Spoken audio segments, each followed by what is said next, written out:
Nigel Langlois est bibliothécaire de recherche à la Bibliothèque de l'Université d'Ottawa depuis 2014. Et puis, elle est responsable de la prestation de soutien à la recherche et à l'élaboration des ressources pédagogiques pour les membres de l'Université d'Ottawa. Ce qui est intéressant de mon point de vue, c'est que Nigel travaille dans les bibliothèques depuis qu'elle a 16 ans. Donc, ça a été une passion assez jeune. Et puis, elle a décidé d'en faire son métier parce qu'en fait, elle a considéré que c'était un domaine très dynamique et je pense que vous allez le sentir aujourd'hui dans sa présentation. Il y a beaucoup de choses qui évoluent, beaucoup de nouvelles initiatives. Et puis, quand je lui ai demandé quelle était sa motivation dans son travail, en fait, Nigel m'a dit qu'elle voulait aider les gens comme nous à accomplir leur projet. Donc, elle est là vraiment pour aider et à nous faire bénéficier de son expertise. Donc, merci beaucoup, Nigel, de partager avec vous votre expertise. On vous écoute. OK. Donc, juste avant de commencer, juste pour l'avis concernant l'enregistrement du webinaire. Donc, le présent webinaire sera enregistré. Les données audio et autres informations envoyées pendant la session seront capturées si vous activez ces fonctions. En participant à ces sessions de webinaire, vous consentez automatiquement à ces enregistrements. Si vous ne consentez pas à être enregistré, veuillez quitter cette session, prendre vos dispositions nécessaires. Pour les divulgations du conférencier, il n'y a aucune relation avec les intérêts commerciaux et il n'y a aussi aucune possibilité de conflit d'intérêts. Nous rendons hommage au peuple algonquin, gardien traditionnel de cette terre. Nous reconnaissons le lien sacré de longue date l'unissant à ce territoire qui demeure non cédé. Nous rendons également hommage à tous les peuples autochtones qui habitent Ottawa, qu'ils soient de la région ou d'ailleurs au Canada. Nous reconnaissons les gardiens des savoirs traditionnels, jeunes et âgés. Nous honorons aussi leurs courageux dirigeants d'hier, d'aujourd'hui et de demain. Donc, pour la présentation aujourd'hui, j'espère que je vais être capable de vous partager certains trucs que nous, comme bibliothécaires, on utilise en utilisant PubMed. Nous avons 3 objectifs aujourd'hui. Donc, de mettre à profit les fonctions de PubMed pour faire des recherches complexes, de trouver des informations efficacement dans PubMed et aussi, finalement, de comprendre l'organisation de PubMed pour une meilleure recherche. Une note que les diapositives ils vont être distribuées après la présentation. Donc, avant de commencer, j'aimerais ça juste vous parler de les meilleures façons d'accéder à PubMed. Donc, comme on le sait, PubMed, c'est une base de données qui est gratuite, disponible en ligne. Donc, tu peux aller sur Google et juste aller sur PubMed. À la Bibliothèque des sciences de la santé, on a un lien aussi que je vous recommande d'utiliser. Vous pouvez accéder à la base de données PubMed du site web de la Bibliothèque des sciences de la santé. La raison que je recommande ça, c'est qu'on a intégré le proxy, qui veut dire que au fur et à mesure que vous faites vos recherches, ça va être facile d'accéder au texte intégral en utilisant le bouton « Afficher Get It ». Et donc, c'est juste une petite note que j'aime se donner avant de commencer pour la présentation et accéder aux bases de données. Donc, si tu l'accèdes du site web de la bibliothèque, vous allez voir l'écran du serveur mandataire. Vous pouvez vous identifier et c'est juste comme PubMed régulier. Donc, avant de commencer à parler de certaines des fonctions, pour PubMed, je veux juste faire un aperçu. Donc, habituellement, la plupart du monde, ils vont utiliser PubMed au niveau de la boîte de la recherche simple, mais aujourd'hui, on veut vraiment s'axer sur la recherche avancée. On va parler des Clinical Queries, qui sont des recherches filtrées par PubMed, et finalement aussi, on va parler de la base de données MESH. Quoique la recherche simple, c'est super utile et ça vous permet de trouver l'information rapide pour avoir un aperçu. Souvent, on va trouver beaucoup de résultats où la base de données va faire beaucoup d'interprétations pour nous. Et on sait toujours que des fois, l'interprétation, c'est pas toujours juste et des fois, on va trouver des résultats qu'on s'en attendait pas trop. Donc, je vais juste me rediriger vers mes diapositives. Donc, aussi, pour aujourd'hui, j'ai un exemple de recherche. Avant de cette présentation, vous avez peut-être travaillé sur un sujet de recherche ou fait un remue-ménage de certains mots-clés, de tester certaines des fonctions. Mais Au fur et à mesure, pour avancer la présentation, j'aime toujours ça commencer d'un tableau pour vous dire ça, c'est mon sujet de recherche et ça, c'est la façon que je vais procéder. Donc, avant d'aller faire une recherche dans la base de données, souvent, c'est utile de définir votre sujet et d'identifier des mots-clés que vous pouvez intégrer. Pour mon exemple aujourd'hui, mon problème et mon patient, c'est la dépression chez les adolescents. J'ai une intervention, les antidépresseurs et la comparaison de la psychothérapie. Donc là, en faisant le remue-ménage, j'ai quelques mots-clés que je peux intégrer et on sait que lorsqu'on fait de la recherche, on va traduire nos mots-clés en anglais pour utiliser les outils comme PubMed et autres bases de données. Et donc ici, j'ai la dépression chez les adolescents ou depression ou depressive disorders et j'ai antidépresseurs ou antidepressive agents, etc. Et donc, je veux toujours revenir à ce tableau et mon exemple de recherche en montrant les fonctions de PubMed. Donc, une des premières choses que je trouve qui est important de parler, c'est de préciser les champs de recherche quand on utilise l'outil PubMed. Donc, on est tous super familiers avec la boîte générale de PubMed. Une chose que je ne sais pas si vous réalisez, mais PubMed a vécu plusieurs mises à jour durant les dernières années ou deux. Et qu'est-ce qui arrive avec PubMed, c'est qu'il va y avoir certains algorithmes que quand on insère nos mots-clés dans une boîte de recherche, PubMed essaie de décider qu'est-ce que tu cherches. Donc, basé sur tes 2 ou 3 mots-clés, PubMed va voir les relations et va être comme « Ah, peut-être tu voulais dire ce terme ici, ce terme-là ». Et ça va faire de l'interprétation.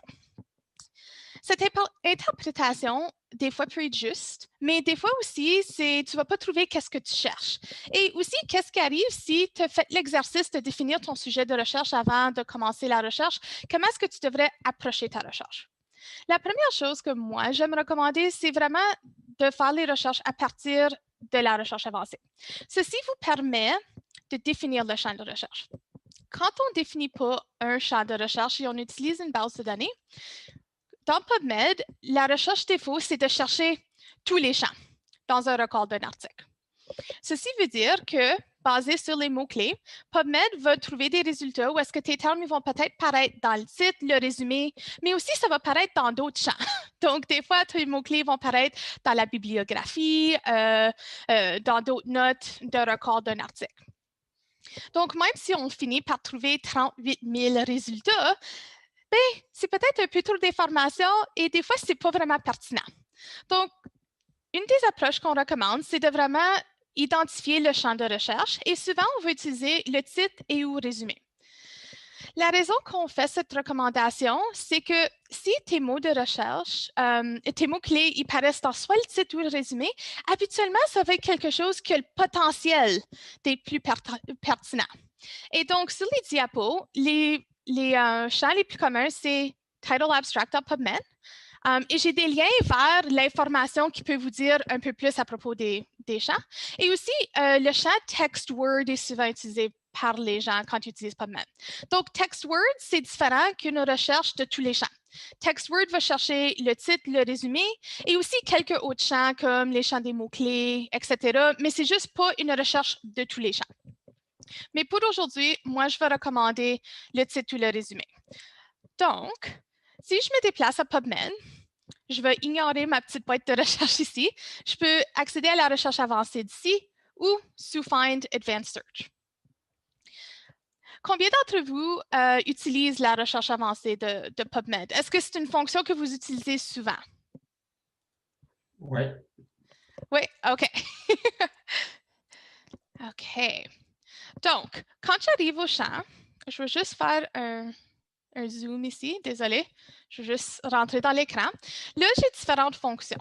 Je peux identifier et choisir de la liste déroulante les différents champs. Donc, tu vas voir ici, c'est très résumé. Donc, à ce niveau ici, là, je voudrais commencer à intégrer mes termes de recherche que j'ai développés sur mon petit tableau. Donc, pour mon premier terme, je peux faire une recherche assez simple que je pourrais juste commencer avec depression. Et ici, on va aller add. Donc, ici, je vois depression, title abstract. Quand tu es en train de bâtir ta stratégie au niveau du formulaire de recherche avancée, allez pas jouer avec la stratégie qui se fait bâtir dans le query box. Au fur et à mesure que tu ajoutes tes termes avec tes opérateurs booléens, PubMed va bâtir ta stratégie pour toi. Donc, on va juste les ajouter individuellement. Donc là, j'avais aussi le sujet d'adolescent. Et donc, pour mon exemple, je vais juste continuer. Et quand je veux faire un add, je peux choisir l'opérateur booléen. Donc ici, je peux aller à un AND. Donc ça va trouver les résultats où est-ce que les deux mots-clés paraissent. On va utiliser l'opérateur OR pour les synonymes ou les termes connexes, mais pour mon exemple initial, je n'utilise pas ça. Et ensuite, on va parler de notes un peu plus tard. Donc là, ici, je vois Depression Title Abstract and Adolescent Title Abstract. Donc là, j'ai mon autre concept de mes différents traitements parce que je veux savoir quel traitement est mieux. Donc ici, je peux aller Psychotherapy. Et après ça, je vais aller Antidepressive Agents. Et donc là, je peux le rajouter.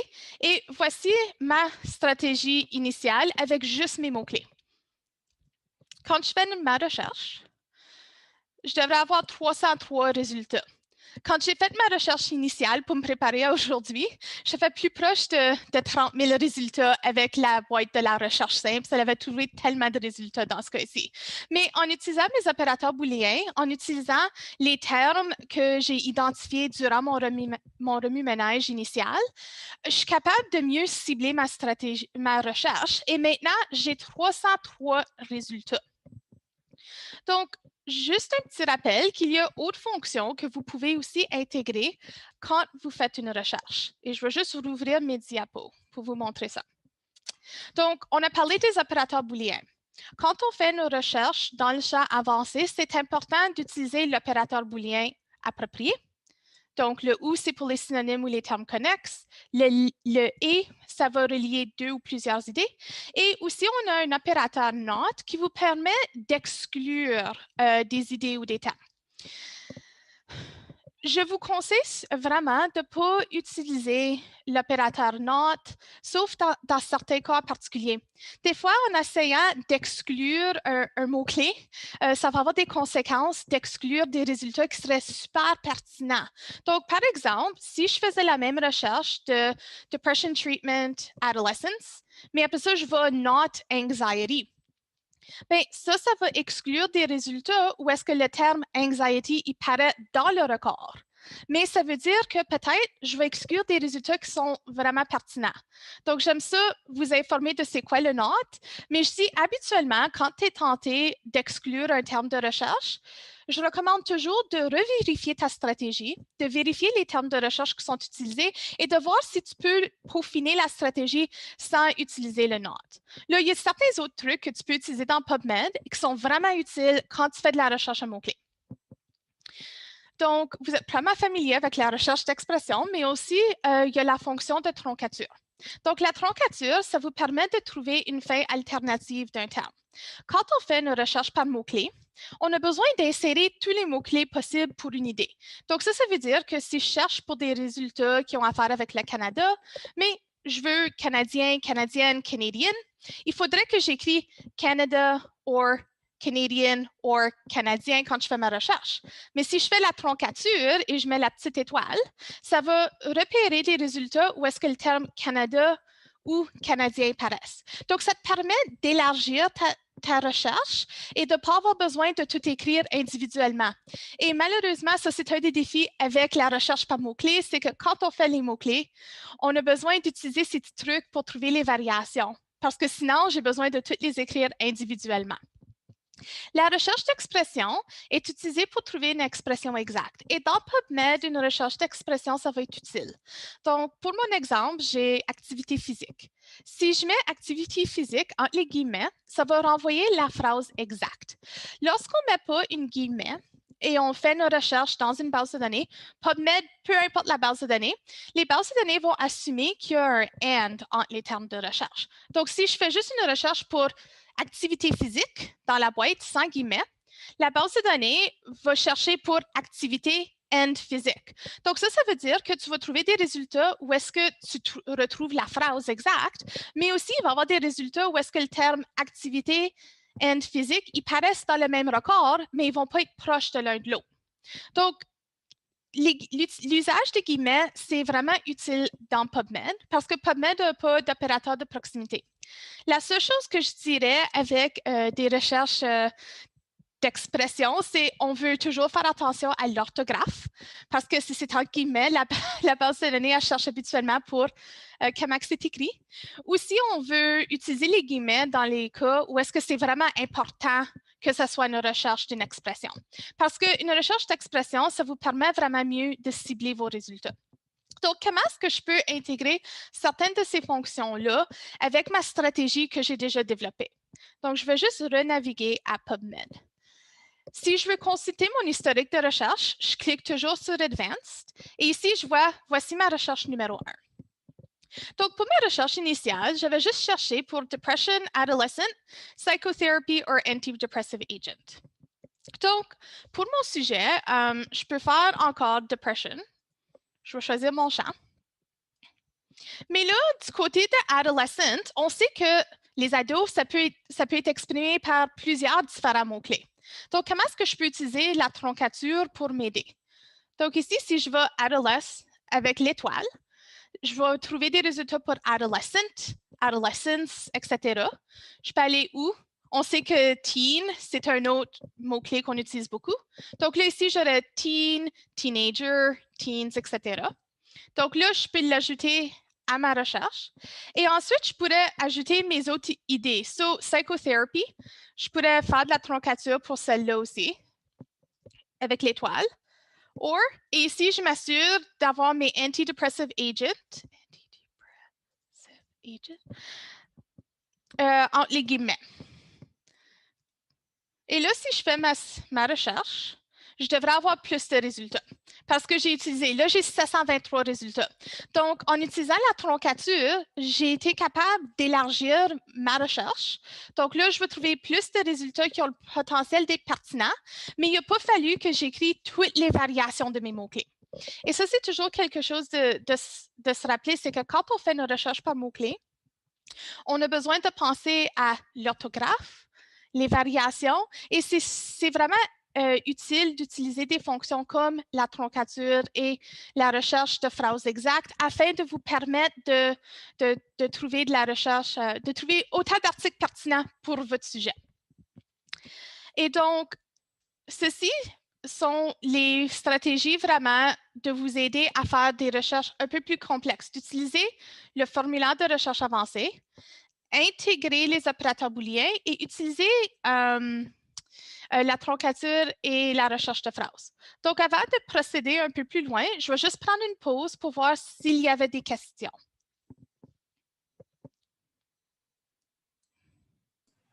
Il n'y a pas de questions dans le clavardage, donc ouvrez votre micro, posez les questions si vous en avez directement. Ici, c'est Sylvie. Ici, c'est Sylvie. Dans les quotation marks, est-ce qu'on peut utiliser la troncature à l'intérieur de ça aussi? Ou s'il faut être absolument exact? Donc, ça, c'est une très bonne question. À date, PubMed ne permet pas d'utiliser la troncature en les guillemets. Autres bases de données, ils vont le permettre. Et sur les diapos, vers la fin, je partage un lien vers un document qui a tous les trucs de recherche pour toutes les bases de données qui sont pertinentes. Mais je vais espérer que ça va être une fonction qui est permise par PubMed. Et aussi, si jamais c'est une fonction qui est permise, on fait des mises à jour à nos ressources. Mais c'est une très bonne question. Merci. Moi, j'en aurais une autre. Allô, c'est Diane. Tu dis l'orthographe. Moi, j'ai souvent de la misère avec les mots behavior, tu sais, ou mes color. Là, mais quand on fait behavior, est-ce qu'on est obligé de marquer les deux façons de l'écrire ou bien quand on met l'astérix, il va considérer les deux? Je veux juste faire le rappel. Si je me rappelle bien, tu peux faire qu'est-ce qu'on appelle un wildcard ou ça le permet-tu? Je veux juste me rappeler. Non, PubMed ne nous permet pas de faire le wildcard, malheureusement. Donc, un wildcard, c'est quand on remplace un caractère. Donc, dans ce cas-là, il faudrait changer les éplations. Oui. Oh, je t'entends pas, Diane, m'excuse. Non, mais c'est correct. Ça voudrait, il faudrait que j'écrive les mots des deux façons pour être sûr que je vais aller chercher des articles qui utilisent soit la version américaine ou la version british d'écrire le mot. OK, merci. Mais on va vous montrer une autre fonction qui va peut-être vous aider avec ça, trouver les résultats de ce niveau-là. Est-ce qu'on avait d'autres questions? OK. Donc, la première étape, c'est, on va parler de comment trouver de l'information efficacement dans PubMed. Donc, pour ça, il y a différentes fonctions que vous pouvez utiliser. Donc, je veux parler des filtres parce que je suis certaine que vous utilisez déjà les filtres de recherche, mais c'est juste une chose que vraiment on oublie souvent quand on essaie de trouver de l'information appropriée. Des fois, filtrer notre recherche, ça peut nous permettre de trouver de l'information assez rapide. Et des outils comme Clinical Queries sur PubMed, ils utilisent des filtres en particulier de PubMed. Donc, quand on filtre les résultats, ça nous permet de préciser qu'est-ce qu'on cherche. Une chose que je veux dire, c'est que n'utilisez pas le full text availability dans PubMed pour filtrer. Puisque vous êtes affilié à l'Université d'Ottawa, on a accès à toutes sortes de ressources et toutes sortes d'abonnements. Donc, utiliser ces fonctions-là, c'est vraiment pour les gens qui n'ont pas accès à des collections de bibliothèques. Et en filtrant juste au texte intégral, on va manquer des articles qui sont super pertinents. Et si tu accèdes PubMed du site web de la bibliothèque, tu devrais voir le bouton « Afficher Get It ». Aussi, pour PubMed, il y a plusieurs filtres qui sont cachés. Et donc, vous êtes probablement déjà familier avec ça, mais vous pouvez toujours aller ici. Donc, pour ma liste de résultats, j'ai 623 résultats. Pour une recherche PubMed, je trouve que c'est assez restreint comparé à mes 38 000 dans le passé que j'ai trouvé. Souvent, on va filtrer par les dates de publication, le type de document, mais aussi pour ma recherche, j'ai utilisé des mots-clés pour adolescent. Donc, pour ma population, j'ai décidé de faire ça. J'aurais pu avoir fait une recherche pour depression and antidepressive agents or psychotherapy. Et j'aurais pu aller sous Additional Filters. Et ici, je peux trouver autres filtres que je peux appliquer. Donc, ces filtres, ils ne vont pas paraître par défaut. Donc, vous pouvez décider. Il y a la langue, on a le périodique, mais ici, pour l'âge, j'aurais pu avoir appliqué un filtre d'adolescent à ma recherche au lieu d'utiliser les mots-clés. Moi, j'aime ça utiliser les termes quand je fais une recherche, en particulier parce que pour appliquer le filtre, ça va vraiment dépendre de comment l'article a été indexé. Et ça, je saute de l'avant. Ça c'est notre dernière section de parler des termes mesh. Mais vraiment, quand on filtre avec l'âge ici, ça va tirer l'information des mèches. Donc, je trouve d'avoir mes mots-clés, j'aime ça, est aussi exhaustif et de s'assurer. Mais si je veux voir l'âge, la langue, je vais juste aller English. Et si je vais show, là, j'ai plus d'options à ajouter dans PubMed. Si je veux seulement voir des revues systématiques, je peux appliquer un filtre ici. Et je peux choisir le type de document, la date de publication, etc. Moi, j'aime vraiment l'usage de filtres, spécialement quand je trouve une grande liste de résultats et j'essaie juste de trouver quelques articles sur un sujet. Les filtres, ça peut te permettre de mieux cibler et de trouver l'information appropriée. Un rappel pour PubMed, c'est qu'une fois que vous avez appliqué un filtre, le filtre il demeure appliqué pour ta session. Et vous ne l'avez pas remarqué quand j'ai commencé à partager mon écran, mais je faisais des tests ce matin avant de présenter. Et encore déjà, mon filtre que j'avais mis ce matin, il paraissait. Donc, si jamais tu fais de la recherche et tu vas faire plus qu'une recherche durant ta session, prenez l'habitude de cliquer le Clear All. Et si tu navigues sur le champ, le formulaire de recherche avancée, tu peux faire un Clear All d'ici. Donc, durant ta session, ton filtre il va demeurer. Donc, ça, c'est juste une petite chose de se rappeler. Des fois, on va se demander, pourquoi que c'est seulement des RCTs? Et là, tu réalises, oh non, le filtre, OK, ça là, tu peux juste l'enlever. Donc, ça, c'est une façon de trouver de l'information de façon efficace. Un autre outil que j'aime vraiment de PubMed, c'est les Clinical Queries. Combien d'entre vous ont utilisé les Clinical Queries beaucoup? C'est-tu un outil que vous aimez? OK. So, Les Clinical Queries, c'est vraiment un outil qui est utile pour trouver de l'information de façon efficace. La seule chose à se rappeler pour les Clinical Queries, c'est qu'on ne l'utilise pas pour faire des recherches exhaustives. Donc, si vous voulez faire une revue de la littérature, une recherche exhaustive, vous devriez vraiment utiliser PubMed lui-même. Clinical Queries, c'est vraiment une fonction qui vous permet de trouver de l'information filtrée selon 3 domaines de recherche clinique. Pour l'instant, c'est affiché, on a le domaine à l'instant, c'est COVID-19 articles et Clinical Study Categories. Donc, ceci veut dire que je suis capable de faire une recherche par mots-clés et trouver de l'information qui a déjà certains filtres qui sont appliqués par PubMed. Par défaut, pour le Clinical Study Category, la catégorie, ça va toujours être Therapy. Et aussi, le scope, c'est Broad. Donc, qu'est-ce que ça veut dire? Donc, la thérapie, on sait que ça va vous permettre de trouver les études cliniques qui traitent d'un traitement de maladie. Mais ensuite, on a les Clinical Prediction Guidelines. Ça va chercher les études cliniques qui traitent des méthodes de prédiction de la probabilité de la présence ou de l'absence d'une maladie. On a Diagnostic, Etiology et Prognosis. Donc, ça permet vraiment de cibler. Donc, ici, je vais juste faire ma recherche. Adolescent depression treatment. Et là, je vois que j'ai plus de 17 000 résultats. C'est beaucoup. Le champ d'application, le scope, peut être défini par large ou étroit. Donc, par défaut, ça va toujours faire une recherche large. Et ça peut inclure des articles pertinents, mais il va probablement y en avoir certains qui sont moins pertinents. Et narrow, c'est vraiment inclure des articles qui sont plus précis, mais il va y avoir moins d'articles récupérés. C'est vraiment à vous à décider lorsque vous faites une recherche dans Clinical Queries. Est-ce que vous voulez quelque chose, une recherche plus large, plus étroite? Cherchez-vous quelque chose en particulier pour une thérapie, diagnostic, etc. Et ceci, c'est le fun parce que c'est des filtres qui ont été conçus pour faciliter la recherche d'informations. Mais d'un autre côté, puisque Clinical Queries applique tellement de filtres pour l'information, on ne peut pas l'utiliser pour une recherche exhaustive. Là, aussi, il y a l'autre option que quand vous voulez chercher tous les résultats, on clique ici le See All.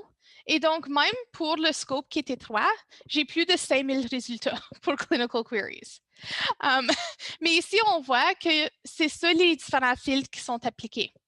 Donc, dans certains cas, si j'ai besoin de trouver de l'information assez rapide, je veux l'utilisation de filtres spécialisés par la base de données, Clinical Queries, c'est vraiment un outil super utile.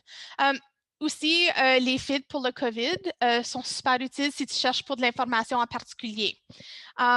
Si je veux faire une revue de la littérature exhaustive, bien, avec la façon que Clinical Queries marche, je suis vraiment mieux d'aller et d'utiliser la recherche avancée, utiliser une stratégie de recherche qui est assez définie et au fur et à mesure, là, je peux décider comment je veux appliquer les filtres.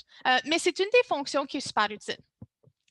Un autre aspect de trouver l'information de façon efficace dans PubMed, c'est de vous créer un compte et d'utiliser des fonctions de PubMed telles que les alertes de recherche et de sauvegarder vos recherches. Donc, est-ce que vous utilisez les alertes de recherche dans votre quotidien comme pour vous? Oui, moi j'utilise. Ça gagne du temps. Et pourquoi? Dans quel cas est-ce que tu utilises les alertes? Pour mon domaine de recherche, ça m'évite, en fait, je reçois la liste chaque semaine des nouveaux articles pertinents dans mon domaine. Ça m'évite de refaire une recherche avec tous les mots-clés systématiquement. Exactement. Donc, les alertes de recherche, c'est vraiment utile. Ça va être utile si vous travaillez sur un projet de recherche. Aussi, peut-être qu'un nouveau sujet de recherche. Des fois, quand il y a quelque chose de nouveau, on veut juste savoir, tu sais, y a-t-il des nouvelles articles? Comment est-ce que je peux faire ça? Une autre chose aussi, c'est que quand on travaille sur une recherche, on va arriver éventuellement à développer une stratégie de recherche qu'on aime vraiment, qu'on est comme, tu sais quoi, ça marche bien pour qu'est-ce que je cherche. Vous pouvez le sauvegarder dans un document ou vous pouvez sauvegarder votre recherche. Donc, au niveau de l'historique de recherche, sous Actions, ici, je peux faire Create Alert. Là, avant que je vais créer ça, je veux juste vous dire que les comptes PubMed, il y a des changements qui s'en viennent le 1er juin pour ceux qui ont déjà un compte PubMed. C'est juste... c'est un peu difficile à expliquer. C'est plus juste qu'ils veulent que tu utilises un third-party authentication pour ça. Il y a toutes les directives là pour le faire. Moi j'ai fait je l'ai fait vraiment facilement. Et donc, si vous avez un compte et vous n'avez pas vu les communications ou vous n'avez pas fait le changement, je vous recommande de suivre ce lien après la présentation et juste de vérifier. Vous n'allez pas perdre votre compte comme tel, c'est juste vous voulez faire la transition. Si vous n'avez pas de compte déjà, ça va être facile, vous allez être capable de l'enregistrer et pas avoir besoin de faire de la transition. Donc ici, quand je peux faire une Create Alert, là, je veux donner un nom. C'est toujours bon d'utiliser un nom qui va faire du sens. Quand tu vas recevoir les courriels, de savoir que c'est un message pour vos alertes de recherche et c'est pas juste comme du spam. Donc ici, je peux juste aller search. Je vais juste mettre un 1. Ici, Search Terms, tu vas voir quelle recherche. Donc, je sauvegarde mon Clinical Query dans ce cas ici. Là, si vous ne voulez pas recevoir des alertes, vous voulez juste sauvegarder votre recherche, vous cliquez sur Non et ça va juste sauvegarder la stratégie dans votre compte. Et donc, à ce moment-là, vous avez juste besoin de, quand tu fais un login, tu peux accéder à la stratégie. Si tu veux recevoir des notices, tu vas voir ton courriel et tu peux décider la fréquence, l'information, etc. Et tu peux aussi dire, s'il n'y a pas de résultat, tu peux recevoir un courriel. Lorsque tu as créé tes stratégies, tu vas dans ton compte et sur ton dashboard, je vois ici que j'ai plusieurs différentes choses qui sont sauvegardées. Tu peux toujours suspendre, recevoir des messages, tu peux toujours changer les options.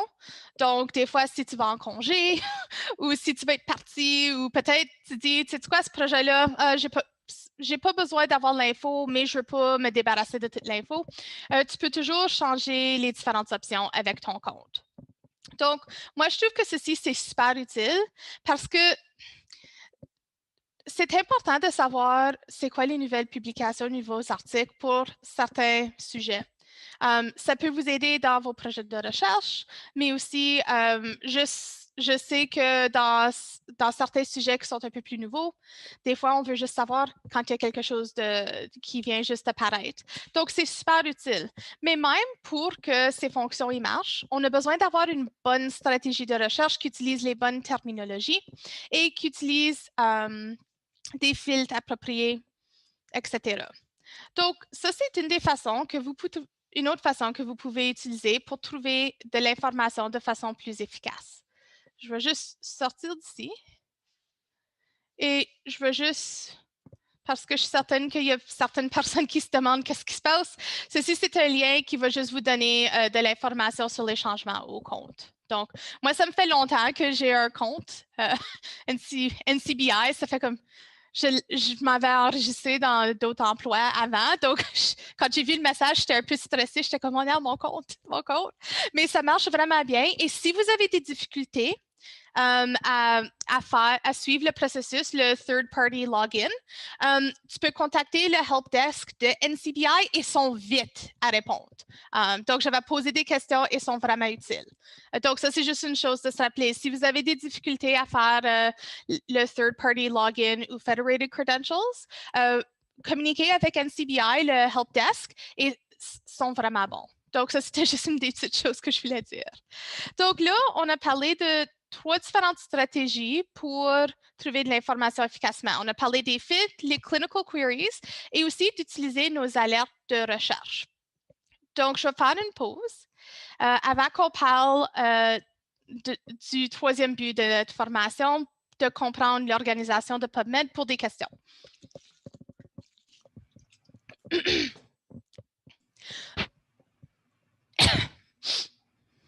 Je vois pas de questions dans le clavardage.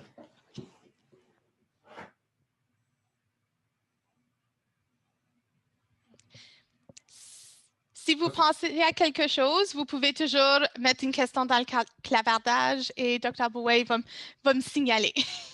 Donc, la dernière partie que je veux vraiment parler pour PubMed, c'est de comprendre l'organisation de PubMed. Donc, on parle souvent, et si tu prends une rencontre avec une bibliothécaire ou bibliothèque de la santé pour un projet de recherche, la première chose qu'on va parler, ça va probablement être des termes mèches. Et les termes mèches, c'est des vedettes matières et c'est vraiment utile. Les vedettes matières, c'est un vocabulaire contrôlé qui est utilisé pour indexer des articles dans les bases de données. Ce n'est pas toutes les bases de données qui vont avoir des vedettes matières. PubMed, Medline, utilise MESH, et MESH, c'est les Medical Subject Headings. Donc, ça peut être utilisé comme thesaurus. Qu'est-ce qui est utile à propos des MESH? Ça vous permet de trouver les articles sur un même sujet sans avoir besoin d'identifier les différences d'orthographe ou synonymes. Donc, on avait la question à propos des wildcards et tout ça. Donc, MESH, ça vous permet de faire ça. Donc, c'est vraiment utile. Aussi, qu'est-ce qui est utile à propos des MESH? C'est que ça vous permet de trouver les articles basés sur le sujet plutôt que les mots utilisés dans notre stratégie de recherche. Ça, c'est une des grandes limitations de seulement utiliser des mots-clés quand on fait nos recherches, c'est qu'on a besoin d'être exhaustif, on a besoin de penser aux variations, à l'orthographe, etc. Donc, l'intégration de MESH peut nous permettre de vraiment trouver des articles sur un sujet en particulier et c'est un peu plus flexible sur l'orthographe. Le seul défi avec des termes vedettes matières ou des MESH, c'est que ce n'est pas automatique. Donc, quand un article est ajouté à la base de données PubMed, il ne va pas avoir un MESH qui est appliqué automatiquement comme pour identifier c'est quoi les sujets. C'est du travail qui est fait par des gens qui regardent au texte intégral et qui vont appliquer les MESH eux-mêmes. Donc, c'est une chose de se rappeler que les MESH me permettent de trouver des articles sur un sujet, mais aussi, c'est utile d'intégrer des mots-clés. Une autre chose pour les MESH, et c'est pour ça que les MESH sont les vedettes matières préférées pour moi, c'est que c'est organisé d'une façon hiérarchique. Qu'est-ce que ceci veut dire? Pour les vedettes matières, quand il y a une hiérarchie, tu peux trouver des vedettes matières qui sont plus larges ou plus étroites. Donc, j'utilise mon exemple ici de Medical Education parce que c'est un sujet que j'ai eu beaucoup de demandes dernièrement pour de la recherche. Juste pour vraiment vous montrer. Si je cherche le MESH Medical Education, et je vais vous montrer comment les trouver dans un moment, ici, je vais voir le terme Medical Education. Donc, ça, c'est le terme plus large. Mais ensuite, j'ai des termes qui sont plus ciblés.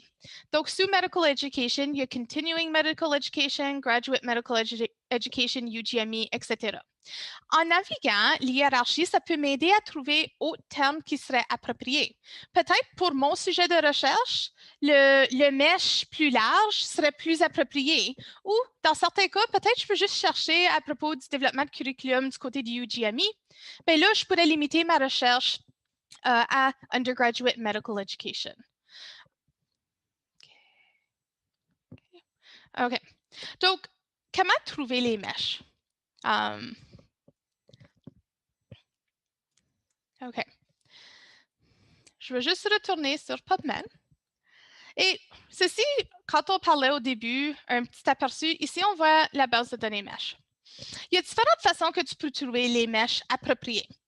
Qu'est-ce qu'on fait souvent, c'est si on trouve un article qui nous intéresse, on va regarder dans le record PubMed et on peut accéder aux MESH de ce côté-là. Donc, je vais juste ouvrir ma recherche. Donc ici, Depression in Children and Adolescents, Evaluation and Treatment. Donc, je vais voir toute l'information, mais ici, je vais voir les MESH ici, les MESH terms.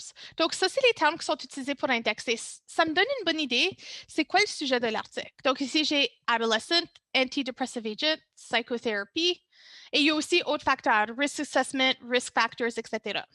Vous pouvez aussi chercher dans la base de données en direct, la base de données MESH, pour trouver les MESH appropriés. Et lorsque moi, je formule une stratégie de recherche, j'aime vraiment utiliser la base de données MESH. Donc ici, je peux commencer à insérer mes mots-clés pour trouver les MESH appropriés. Donc ici, on voit qu'on a Depression, Depressive Disorder, et il y en a plusieurs. La première chose de se rappeler pour les mèches, c'est que tu veux toujours vérifier le record. Au fur et à mesure que tu fais de la recherche dans un domaine, tu vas commencer à connaître tes mèches appropriées. Tu vas les connaître par cœur et là, tu vas être comme, je sais qu'est-ce que celui-là il veut dire. Mais au début, c'est vraiment important de toujours vérifier. On veut s'assurer qu'on utilise le mesh approprié. Donc ici, je vais cliquer sur Depressive Disorder. Pour les mèches, vous allez voir le scope note, c'est la définition. On a des subheadings, je vais y revenir dans un moment. Et ici, on voit les entry terms. Les entry terms, c'est tous les différents mots-clés qui sont associés avec ce mesh-là. Donc, on peut voir que pour ma recherche, j'avais juste cherché pour depression.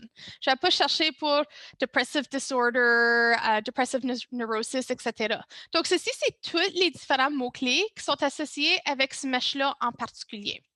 Si je continue plus bas, je vais voir les hiérarchies ici. So, depressive disorder se trouve sous le mesh plus large mood disorder. Et les mèches plus ciblées, ils vont être postpartum depression, major depressive disorder, etc. Là, on voit les subheadings. Moi, j'utilise pas souvent les subheadings quand je fais une recherche pour les mèches. Les subheadings, ça peut chercher pour un aspect en particulier d'un mesh, donc la thérapie, psychologie, etc. Mais je trouve que si j'ai mes mots-clés, j'aime ça plus aller plus large parce que je veux trouver toute l'information. Aussi, du côté des subheadings, c'est pas toujours appliqué. Dans le cas, des fois, ça dépend vraiment de la personne qui fait l'indexation. Donc, je recommande vraiment de vraiment chercher au niveau du mesh et d'aller plus large que d'intégrer les subheadings pour votre recherche. Donc, si je veux intégrer mes meshs, je peux choisir les boîtes. Je peux aller au PubMed Search Builder. Si c'est des meshs qui sont plutôt comme des synonymes, on veut toujours utiliser l'opérateur booléen OR, pas le AND. Et donc là, je peux aller au Search Builder et je peux faire une recherche dans PubMed à ce niveau-là. Donc là, j'ai 227 000 résultats, mais là, je pourrais continuer à bâtir ma stratégie. Oui, je sais, c'est beaucoup de résultats de recherche pour ça. Et là, je pourrais regarder pour mes différents traitements. Donc, mes traitements pour antidepressive agents, etc. Donc, je vais juste faire ça.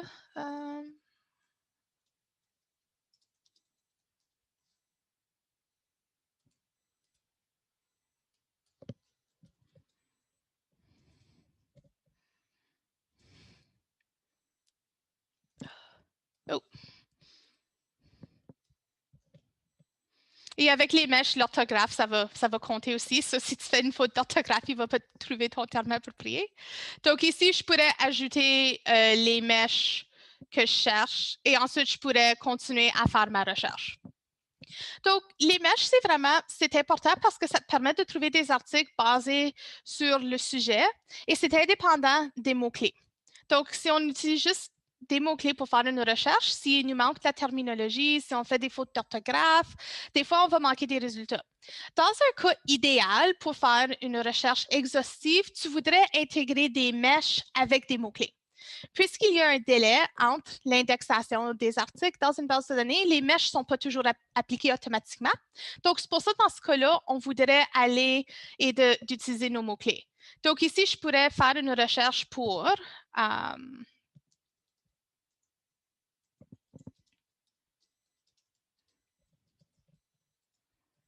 OK. Je vais faire mon mot-clé selon le chat. Je vais aller Add to Query. Et là, ici, j'ai ma stratégie de mesh. J'ai Antidepressive Agent or Psychotherapy. Je peux aller pour Action, Add with or. Et donc là, je vais chercher pour mes mots-clés ou les mèches appropriées. Et je peux faire une recherche à ce niveau-là. Donc, lorsque j'intègre les mèches avec les mots-clés, ça rend ma recherche plus exhaustive et ça me permet de trouver un peu plus d'infos. Habituellement, les mèches, c'est vraiment utile pour la stratégie. Aussi, les entry terms dans le record d'un terme mesh peut t'aider à identifier des mots-clés que tu n'as pas pensé. Donc, je trouve des fois, quand j'ai travaillé sur des revues systématiques ou des scoping, j'aime vraiment ça regarder à travers des entry terms pour les mèches parce que ça peut m'aider à trouver d'autres terminologies à intégrer dans ma stratégie. Mais vraiment, d'avoir un ballon entre utiliser des mèches et des mots-clés. Pour les mots-clés, si tu les intègres dans un champ particulier et après ça, tu as quelques mèches appropriées, on veut juste trouver l'information la plus pertinente pour notre sujet. Donc, moi, je vais tricher pour finir parce que j'ai une stratégie avec les mèches juste pour montrer c'est quoi les chiffres, qu'est-ce que ça va avoir de l'air. Une fois que j'ai mis... donc ici, j'avais plus de 8000 résultats maintenant. Lorsque je cherche pour mes mèches avec mon filtre. Et j'ai mes mots-clés. Donc, c'est une stratégie de recherche qui est beaucoup plus exhaustive. Oh, j'ai vu... mais c'est une chose, ça dépend vraiment du projet. Donc là, je veux juste m'assurer que je n'ai pas rien manqué. Et sur les diapos que vous allez recevoir, j'ai des captures pour tout le côté du mesh. Donc, pour vous aider à tout naviguer, à trouver où est-ce que les meshs, comment l'ajouter dans le Search Builder. C'est vraiment facile et ça fait partie d'une des étapes. Une fois que vous commencez à intégrer les meshs dans vos recherches sur PubMed, vous allez être surpris des résultats que vous trouvez. Aussi, ça permet juste vraiment d'assurer que ta recherche est beaucoup plus ciblée sur votre sujet. Donc là, je vais prendre une pause pour d'autres questions et un peu d'eau aussi. Il n'y a pas de questions dans le clavardage. Est-ce qu'il y a des questions que les uns les autres voulaient poser? Moi, j'aurais une question. J'aurais une remarque, c'est que les termes mesh, en effet, ça prend du temps, des fois plusieurs mois avant que ce soit indexé. Et puis, il y a aussi une date à laquelle le terme a été créé, en fait. Donc, par exemple, sur celui que vous avez montré, c'était 1981, je crois. Donc, si on cherche des articles plus anciens, ça apparaîtra pas, c'est ça? Oui, OK. Ça c'est un bon exemple. Donc, je donne beaucoup de présentations dans des cours de nutrition. Et donc, un exemple que j'aime utiliser, c'est les energy drinks. Donc, les energy drinks, le mesh a été introduit en 2014, si je me rappelle bien. Mais avant ça, les articles étaient juste indexés selon beverage. Et on sait que les energy drinks, ça fait depuis les années 90 que c'est là. Donc, c'est vraiment un bon point, Dr. Bouet, de s'assurer d'avoir nos mots-clés et nos meshs. On veut des mots-clés pour capturer les articles qui n'ont pas été indexés. Mais c'est qu'on ne sait pas vraiment comment rétroactif l'indexation c'est. Si je veux m'assurer de trouver tous les articles qui ont été publiés sur les energy drinks, bien, je serais vraiment mieux de faire ma recherche avec energy drink mesh ou energy drink et d'utiliser les différents synonymes. Aussi, en cherchant dans les meshs, un des exemples qui est bon de ne pas assumer qu'est-ce qu'un mesh veut dire, c'est il y a un mesh pour tanning. Donc, si je fais, on arrive à l'été, donc aussi c'est important de faire attention avec le soleil. Mais si je vais pour faire une recherche et je vais voir qu'il y a un mesh tanning, je vais dire comme je veux juste intégrer ça. Ben, le mesh tanning, ça n'a rien à faire avec le soleil et la peau. Donc, tu veux toujours t'assurer que tu choisis le terme approprié et de vérifier le scope note.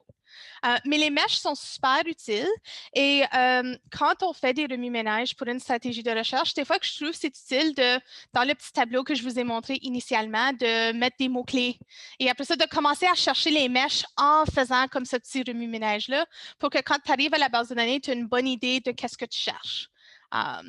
Mais oui, et pour certains sujets de recherche, il ne va pas avoir de mesh. Donc, si c'est un sujet super récent, ça va prendre assez de temps que la terminologie paraît. Et donc, dans ce cas-là, tu veux vraiment t'assurer d'être exhaustif avec tes mots-clés, d'utiliser la troncature et de faire assez de recherche pour t'assurer que tu vas être capable de bien capturer l'info. Est-ce qu'il y a d'autres questions? Est-ce que vous pourriez nous partager vos conseils pour les deux situations qui sont d'une part quand on veut faire des recherches vraiment exhaustives, quand on est dans le cadre d'un projet de recherche où on peut avoir des articles pas pertinents et puis on les éliminera après, mais on ne veut rien rater, versus la situation où on est avec un patient, puis on doit chercher une information très rapidement et là, on est d'accord de rater des articles pertinents, mais on va avoir le moins de bruit possible. Pour la question, dans ce cas-là, je dirais vraiment d'aller vers les clinical queries. D'aller vers les clinical queries, d'utiliser les filtres qui sont là et après ça, de la liste de résultats, de aussi filtrer un peu plus à ce niveau-là. Un autre appel aussi, c'est que PubMed, c'est un outil qui est vraiment utile, mais à la bibliothèque, on a plusieurs bases de données pour les outils IBM. Donc, nous avons Dynamed Plus, on a Isabelle aussi. Donc, de choisir l'outil approprié aussi selon le cas de qu'est-ce que vous cherchez. Peut-être dans ce cas-là, de s'assurer qu'on a besoin de l'information super rapide pour prendre une décision. Peut-être qu'on pourrait utiliser un outil comme un outil IBM au lieu de PubMed. Mais vraiment, dans le cas où est-ce que tu cherches pour quelque chose et tu as besoin de l'information tout de suite et tu veux utiliser PubMed, je dirais d'aller vers les clinical queries, d'ouvrir les résultats et aussi de filtrer un peu plus. Parce que tu sais que il y a déjà un filtre et ça se peut que tu vas manquer quelque chose, mais au moins avec les filtres pour les aspects cliniques, ça peut vous permettre de mieux cibler votre recherche dans ce cas-là. Est-ce que ça répond à votre question, Dr. Bouet? Oui, parfait, merci. Juste pour vous dire, et je vais pas aller à travers de toutes ces infos, à la fin des diapos, j'ai plusieurs tutoriels que vous pouvez suivre pour des fonctions. On parle de beaucoup de choses aujourd'hui et chaque projet de recherche et chaque cas va être un peu différent. Et aussi, les bases de données font toujours des changements. Aussi, juste certaines choses de se rappeler. Aujourd'hui, on a parlé de PubMed, mais beaucoup de ces fonctions et de qu'est-ce qu'on parle s'appliquent à plusieurs différentes bases de données. Donc, les concepts d'utiliser la recherche avancée et définir le champ de recherche. Peu importe quelle base de données que tu utilises, c'est une fonction que vous pouvez utiliser. Et donc, dans les diapos, je vous donne des liens vers des ressources pour vous aider. Et finalement aussi, on offre des consultations virtuelles. Donc, si vous avez besoin de soutien pour votre projet de recherche, vous pouvez toujours prendre un rendez-vous. Et je suis vraiment contente d'offrir un peu d'aide et je vous laisse poser d'autres questions s'il y en a d'autres. Merci beaucoup, Nigel. Est-ce qu'il y a d'autres questions?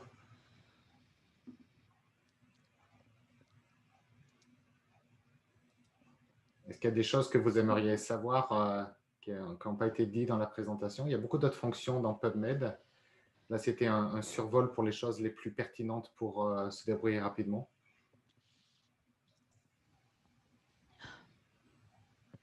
Je vais juste en profiter pour vous remercier. C'était vraiment intéressant. Je pense que là, en tout cas, moi, j'ai juste le goût d'y aller, puis d'en faire une, puis d'en faire une autre, puis de mettre ça en application. Mais on apprécie beaucoup votre présentation. Merci. Et vos diapos. Merci.